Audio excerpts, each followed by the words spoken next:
আসসালামু আলাইকুম। দেশ এবং প্রবাসে যেখান থেকে দেখছেন সবাইকে জানাচ্ছি আন্তরিক শুভেচ্ছা অভিনন্দন। আমি আসিম বিল্লাহ। আমার ফেসবুক পেজ জমি ক্রয় বিক্রয়, অবশ্যই পেজটি ফলো দিয়ে রাখবেন। আজকে যে বিষয়টি নিয়ে আলোচনা করব সেটি হচ্ছে নামজারি কত প্রকার ও কী কী।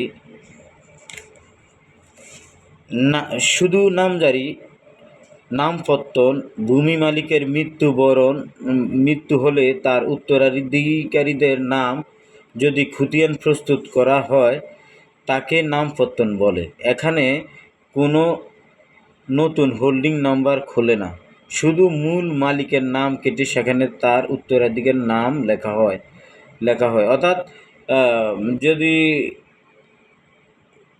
মূল মালিক মারা যায়, তার উত্তরসূরিরা থাকলে সেখানে জাস্ট মূল মালিকের নামটা থেকে পরিবর্তন হয়ে তার ওয়ারিশিয়ানদের নাম চলে আসবে। তো নামজারি আসলে তিন প্রকার। এক নম্বর হচ্ছে জমা খারিজ, দুই নম্বর হচ্ছে জমা একত্রীকরণ, তিন নম্বর হচ্ছে নামজারি জমা। প্রথমে জমা খারিজটা কি?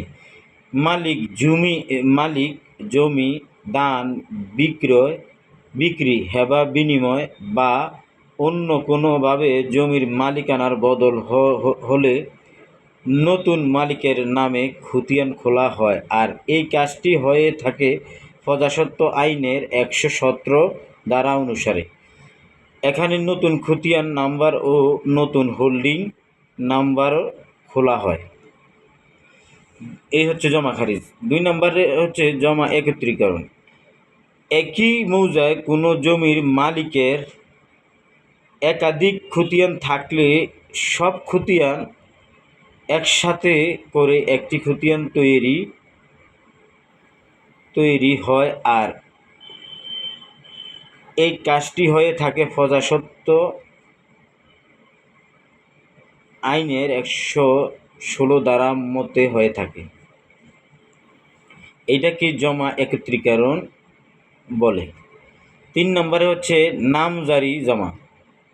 খারিজ এবং জমা একত্রীকরণ সম্পর্কে তুলনামূলক আলোচনা করলে দেখা যায় যে নামজারি হলো সরকারি রেকর্ডের জমির মালিক হিসাবে কারো নাম ঘোষণা করা বা জারি করা।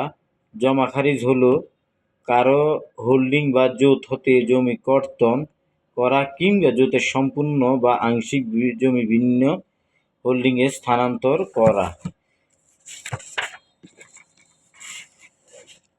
এখন কথা হচ্ছে যে অন্যদিকে জমা একত্রীকরণ হলো এক মালিকের একই মৌজাভুক্ত বিভিন্ন খতিয়ানের জমি এক হোল্ডিংভুক্ত করা।